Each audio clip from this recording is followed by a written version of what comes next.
You are listening to the How to Talk to Girls podcast with me, Trip Kramer. Hello and welcome to another episode of the How to Talk to Girls podcast. I'm your host, Trip Kramer from tripadvice.com.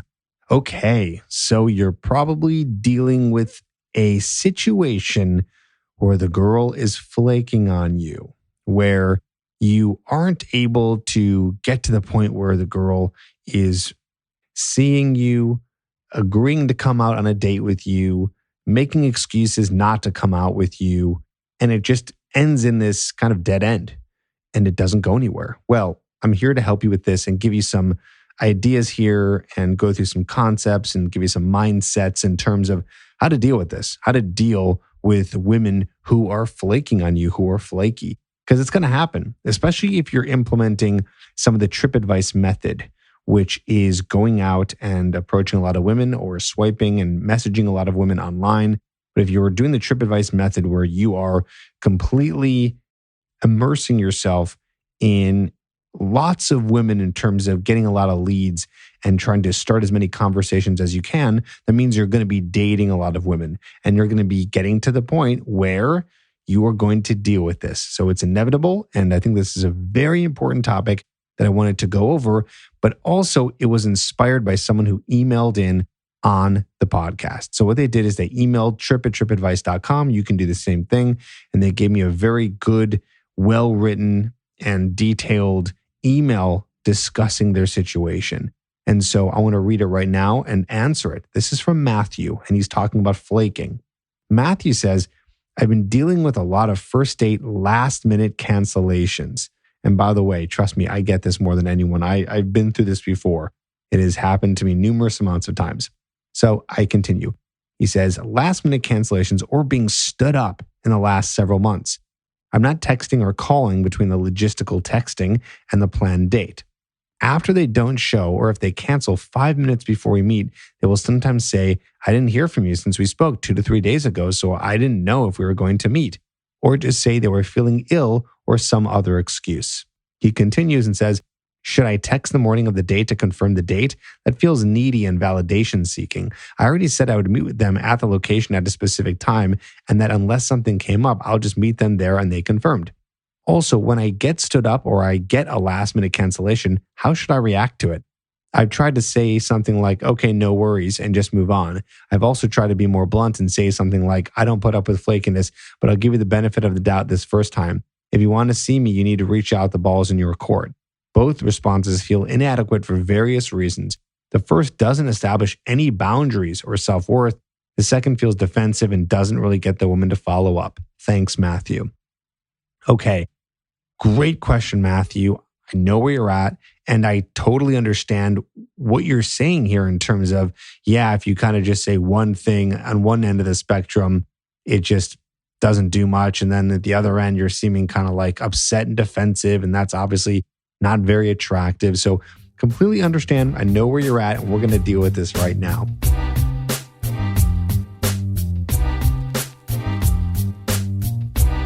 Okay, so let's talk about some of the practicalities first. You get a number and it's from wherever, it doesn't matter, online, in person, you get a number and you want to meet up with them. What do I think is the best way to go about this? Do you text them in between? How often should you be texting them before the first date? How does that go? So let me give you a little bit of a formula. And this is pretty loose, but I'd follow it. The formula is this. First of all, if you're setting a date and it's anywhere more than 2 weeks out, don't set the date.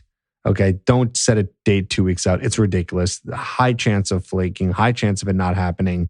Instead, if they're that busy, you'll just tell them that you'll reach out in a week or so and then you'll set up another date. But don't set dates out, first dates that are that far away. Okay? Try to just contact them again and then set up another date. And if you're dating a lot of women and if you're trying to practice getting into the abundant mindset by having an abundance amount of women, it shouldn't matter because you have other women that are less busy that you will be able to go out with. So if they don't even respond to you after texting them again, to try to reschedule a date that you were once going to plan for out in 2 weeks and they don't respond, whatever. Okay.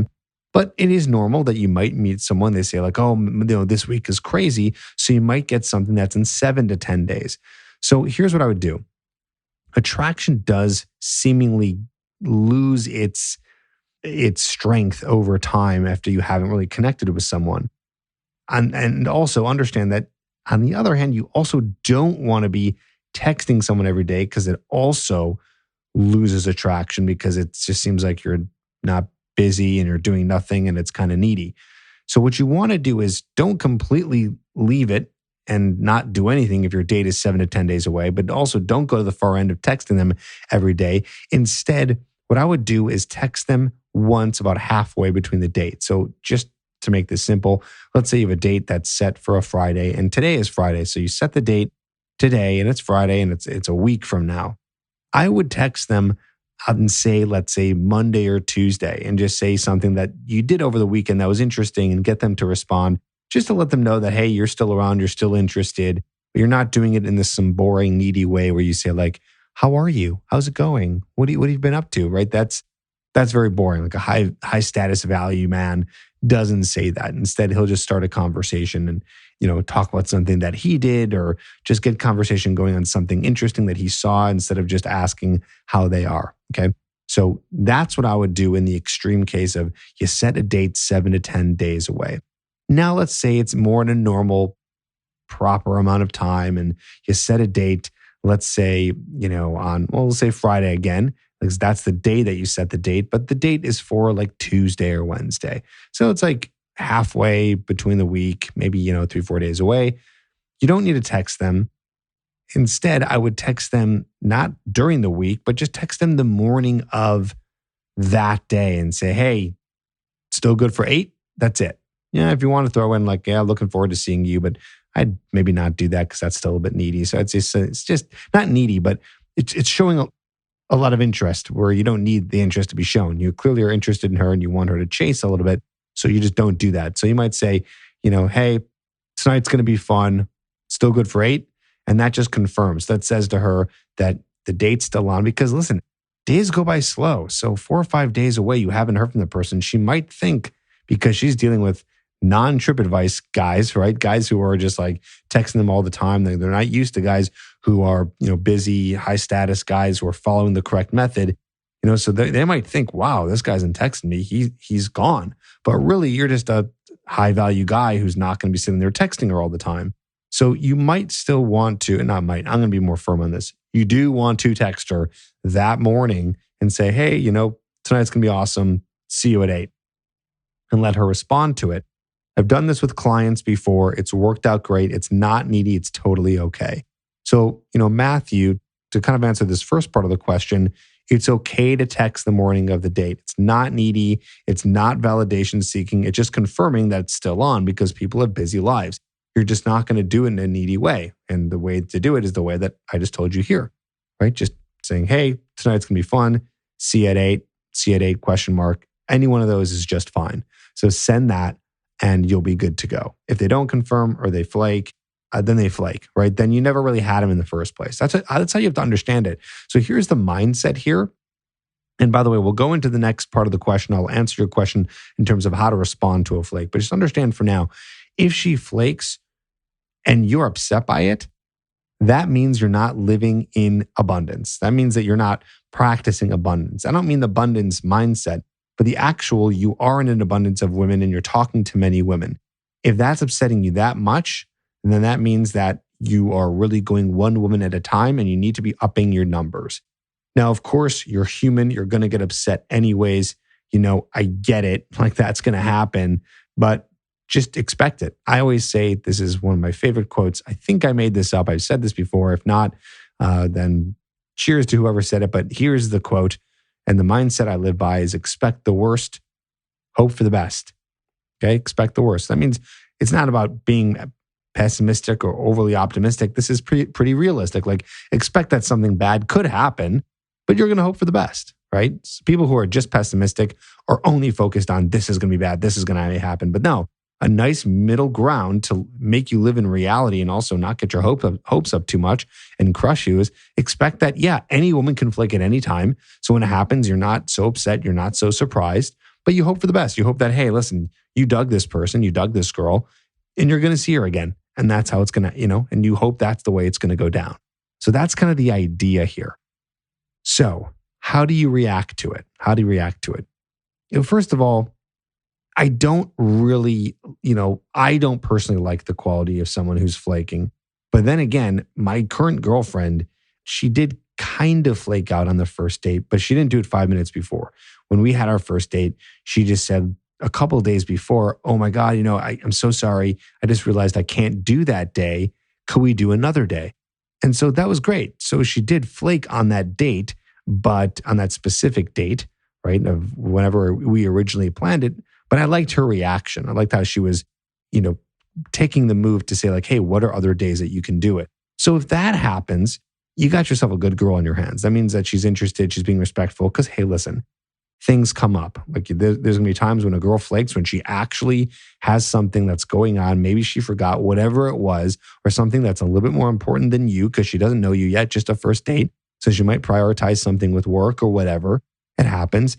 But if a girl says it in like this kind of shitty way, where she's like, hey, sorry, I don't feel good, I can't make it tonight, without any means to reschedule it, and it's just really very, or she just ghosts and just completely doesn't show up. So if it's really on that end of the spectrum where she's just like not being very cordial about it, you don't need to respond to her. Okay? You don't need to respond. Or you don't even need to, text her if you get stood up. Like she doesn't even show up and you never heard from her. It's over. Like it's done. Like goodbye. But if she says something in between where she's not like, hey, I'm so sorry. Like, could we do it this day, which is ideal. But she's like, hey, I'm so sorry. Like, I'm not feeling well. Like, I'm just got sick. You can give her another shot, but don't put a lot of effort into it. Don't be like, oh, it's totally okay. I'm so sorry. Well, listen, like, when can you do it again? Like, I really want to meet you. And I'll give you an example of what this looks like in a second so you understand. But you're also not going to go to the point of, I don't put up with flakiness, but I'll give you the benefit of the doubt this first time.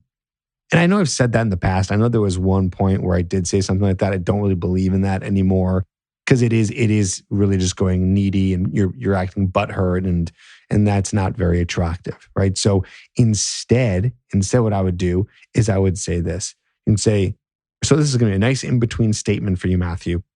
No worries. Let's just do it another time. Let me know when you're free. That's it. And then the ball's in her court. If she doesn't respond to that, she was never really interested. If she responds to that, then great. And by the way, when you say, let me know when you're free, some people think this is a needy statement. I want to be very clear here. This is not a needy statement at all to say, when are you free?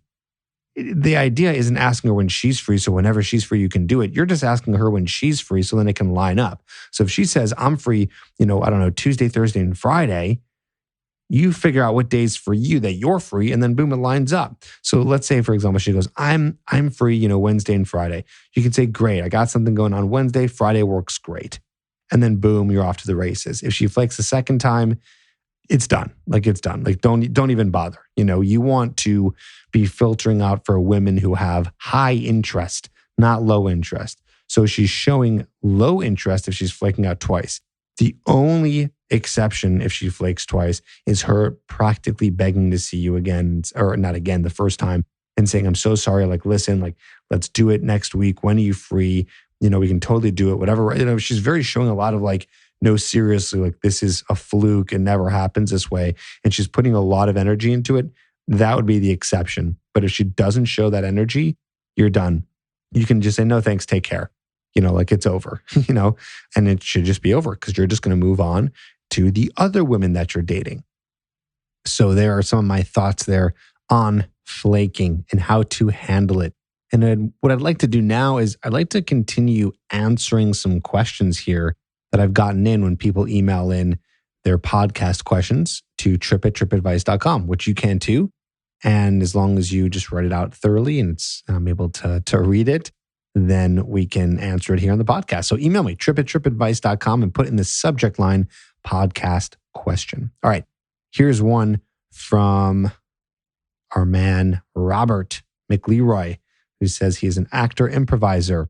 Here we go. Hi, Trip. Love the podcast. It's been part of my lifelong journey to be good with the sort of women I want to date. And while I've taken some big steps forward, I still have so much further to go. I'm an actor, and this past summer, I took a girl out on a date who was not only a talented actress, but also a casting director. I loved this about her. And along with her good looks, I held her on a pedestal. You know what? Before you said that, I knew that was coming. I can already tell. We had a date and, of course, didn't go on another one. I don't like that. Of course. I don't know what that means. That sounds like some low self-esteem language. He says, after that, I started listening to your podcast. And while helpful, I would get very depressed listening to all the do's and don'ts and seeing some of the don'ts so glaringly in my life. However, I cut through some approach anxiety, and this past October, I met somebody at the grocery store. The first 2 dates were awesome as I applied tension, entertainment, and dominance, broke touch barriers, etc. However, I still saw her as a gorgeous and badass in so many ways and didn't feel like I measured up fully, and things ended after only 6 dates. Okay, my question to you, I get very pessimistic whenever I develop a crush for somebody as it inevitably means that things will end. Is this commoners with listeners and clients? For me, it's so painful to know that even though incremental improvements have happened, I feel so far away from any meaningful relationship. Like a responsible comedian, I've created a sketch that is very much a case of art imitating life as it relates to dating and self-esteem and going in hand. And he leaves the YouTube link there. And he says, thanks for what you do for people and wish me luck. It's hard out there. Okay. Oh man, a lot to say here, Robert. First of all, thanks for writing. Great question.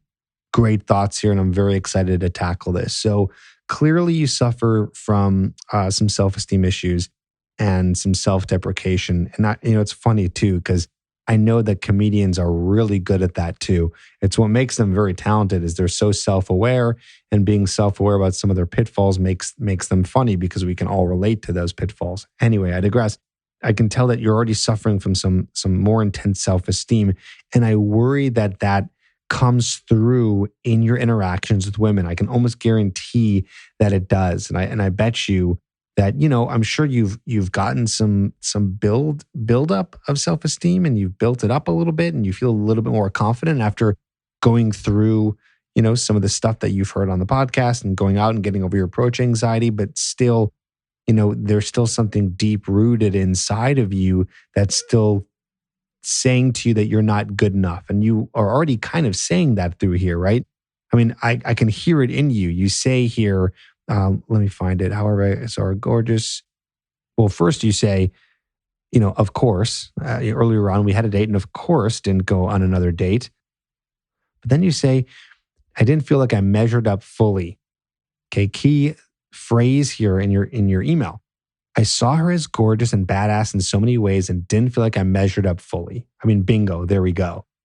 You clearly somehow made that known through dating her. So it ended after 6 dates. I can only imagine that that's probably what went down. She saw that you weren't confident in yourself. She saw that you had low self-esteem and then made her unattracted. Okay. I mean, that's basically you as a guy becoming unattracted to a girl when, I don't know, she takes up all of her makeup off. It's like women can put on a lot of makeup and look completely different. So it's like imagine, a guy who's definitely more looks focused rather than a girl who, reacts a little bit more to the emotional response from your personality and the experience, right? You, all of a sudden, being with the woman and she takes her makeup off and she just looks like a completely different person. Right? Of course, I'm exaggerating. That doesn't always happen, but imagine that happens and you're just like, oh, I thought I was dating someone else who I was actually attracted to. That's probably what she saw here. She probably saw you take off your makeup, metaphorically speaking, okay? So you took off your makeup here and she saw the real you. So that's probably what happened. So you say here, my question to you is I get very pessimistic whenever I develop a crush. That pessimism is what's bringing you down. That's the funny thing about it. The pessimism that you're stating here is what is probably ending it with these women. Because you know it's going to end. So you're probably acting in a way. It's like what's that called? A self-fulfilling prophecy, right? A self-fulfilling prophecy, which means that you are expecting it to happen. And so then it happens. And even so it says here, I'll give you a self-fulfilling prophecy is a socio-psychological phenomenon of someone predicting or expecting something, and this prediction or expectation coming true simply because the person believes it will. That's what it is. It's a self-fulfilling prophecy. And it just, because you're acting as if, right? You're acting as if it's not going to end. So you probably are not putting your all into it. You're showing some of your unconfident sides. So, what do you do here, right? What do you do here? Well, first of all, yes, this is common. I do have many clients and listeners who do feel this way. But what's happening here is, well, one, you're going to have to work on your self esteem more. And two, you're going to have to be dating more women. But really, I think that one of the things that's hurting your self esteem, well, I don't really know exactly what it is because, and I don't want to sit here and say I know because it could be something from childhood. It could be something, from, I don't know, any experiences you've had in the past, just the way you look at yourself. You're comparing yourself to society, whatever it is. But I do know that self esteem needs to be worked on here. And you need to start seeing yourself as a person who is valuable enough to date all kinds of women. This is the thing is you're still putting these women on a pedestal. You did it with the other girl that you dated, the casting director, and you're doing it with this one. You saw her as gorgeous and badass. Your words here, right? So you're constantly comparing yourself to these women and you're making them. See, here's the thing. You're going to have to fix this, Robert. You don't have a choice because any woman that you're going to be attracted to, inevitably you're going to find has more value than you. That's what you're going to think in your head. You're going to think she's more valuable. That's what your mind is going to say because you like her. Okay. So here's what I know. If you want to build your self-esteem, one thing you can do is keep the promises that you make to yourself, right? You started to do that in one way. You went out, you did tension, entertainment, and dominance, and you got over your approach anxiety. I want you to keep doing that. A lot of people who have self-esteem, they like themselves because they see themselves accomplishing goals. Or at least they have the mindset where they look and they think about the things that they do have rather than what they don't have. You can compare yourself to anyone. I mean, anyone in the world, anyone at all, there's always someone who's doing something better than them, or at least in their mind is doing something better than them. You're a comedian, so you can start comparing yourself to all kinds of other comedians who are more successful than you or funnier than you or whatever, whether it be someone who's actually big like a celebrity or someone who's in your, just outside circle. I can compare myself to other dating coaches. I can, we can talk about people who have more money than us or who have a prettier girl than us or whatever. There's always someone you're going to be able to compare yourself to. So you can't sit here trying to get external validation or being unfair to the comparisons. You can't compare yourself to other people. It's impossible because no one's like you. No one grew up like you. No one looks like you. No one had the circumstances that you did. We're all in our own little journey here. So the only thing you can ever do is compare yourself to yourself. Are you better today than you were yesterday? And a great way to do that is by working on goals, achieving goals, focusing on things that you're doing and how you can get better. That's what's going to make you better, right? So for a long time, I had very low self-esteem. And so I started to do things that made me look at myself and say, wow, I'm a badass. Wow, I'm cool. Now, I don't compare myself to others still. I don't go, I'm cool because I'm cooler than other people. I'm badass because I'm more badass than other people. No, I'm badass now because I'm comparing to who I was before. Look who I was before. I wasn't taking risks. I was staying in my comfort zone. I wasn't working hard at anything. I was lazy, whatever it was. And now look at me. Now look at all the things I've accomplished. Don't look at other people's accomplishments. Look at your accomplishments. And if you find that you haven't had one in a while, or you're not doing anything with your life, you're not, going to the gym, doing approaches, working on your health, working on your career for you, not for other people, not to compare to other people, not to be better than other people, but if you're doing it for you, if you find that you can start looking towards that stuff, that's where it's going to help you. Okay. This is key here. I feel like I'm really speaking some serious truth bombs right now. Okay. Compare yourself to yourself. That's the fastest way to grow self-esteem. Of course, you can combine that with therapy because maybe you have some trauma in your past where you had people around you or parents that were telling you you weren't good enough. So sometimes, just doing things in your real life in the kind of tangible world isn't enough. It still might be something that's really hardwired into you, but you still need both. I believe you should go and do some therapy to work on any traumas or past stuff that is bringing your self-esteem down.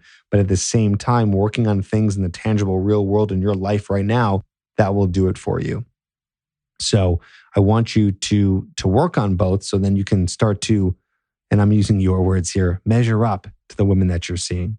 And also be dating more women, right? A lot of guys, this is the number one issue. And I kind of mentioned this in the last question, is you're not getting enough leads. So you're just focusing on one girl at a time, one girl at a time. And it's just not going anywhere, or it's going very slow. And then you feel bad because you're just putting all of your emotional eggs in one basket. So the second that she doesn't like you anymore, you go boom in the dumps. So there you go. I hope that helps, Robert. I really enjoyed watching your YouTube video. It was funny. You're very talented, very creative, and not a lot of people can do what you did there. If you guys want to know, he sent a video that was very clever. He filmed it, and it was a date with himself, he called it. And it was him on a date with himself and him talking back and forth to himself. And it was very funny. It was very talented. So keep on doing stuff like that and keep on working on your comedy and working on things that are going to prove to yourself that you're awesome. And not because I said it or anyone else says it, but because you say it. I hope that helps today. I hope that gives you some insight. And I hope that it changes your mindset a little bit, for you, the person who wrote in, for both people, and for you, the listener. So thanks for listening. And if you are interested in me helping you out here and getting you to a level where you feel more confident and you're feeling like you have more self-esteem and just getting to the point where this stuff is easier for you, because it doesn't have to be hard, I would really strongly consider doing a mentorship with me with the one-on-one Trip Advice coaching program. So go to coachedbytrip.com to apply today if you'd like to work with me one-on-one, and we can help you. I was just working with a client recently who we have now ended, and he had an amazing time working with me, and he was able to meet a lot of women on the online dating apps. So we can help you with that too, as well as in person. So go to coachedbytrip.com and let me help you today. For now, take care, and I'll talk to you on the next episode.